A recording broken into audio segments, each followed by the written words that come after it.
Hey everyone, so today I am doing a review of Murakami's Hard-Boiled Wonderland and The End of the World.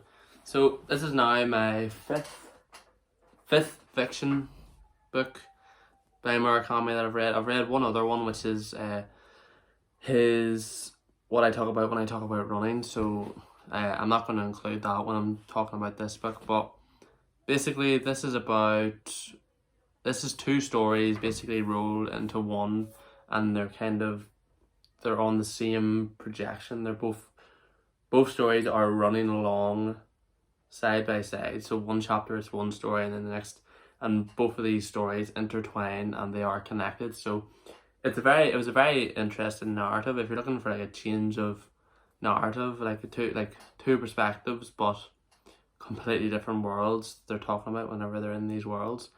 The first story, the main character is in Tokyo and he goes through this, and that's Hard-Boiled Wonderland, and he goes through this crazy adventure.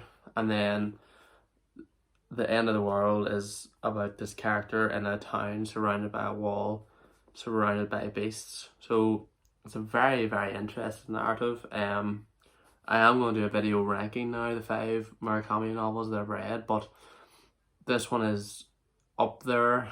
I haven't really give it much thought yet, but I would probably give this book a 7 out of 10. It's quite short. It's around 400 pages. There was maybe one or two parts of it where there was a slump for me, but the rest of it it was a real page turner, and I wanted to know what was happening on the next page. So that's really what I've got to say about this book, because you can't really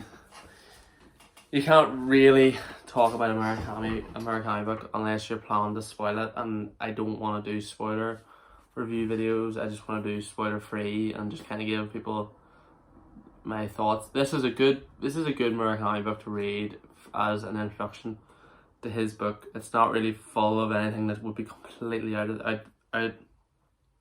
there that would send people away from this book and cause them to DNF. So yeah, if you're looking to start into Murakami, then this is one I think you could start with. I love the cover anyway, just in general. So 7 out of 10, good start if you want to get into Murakami.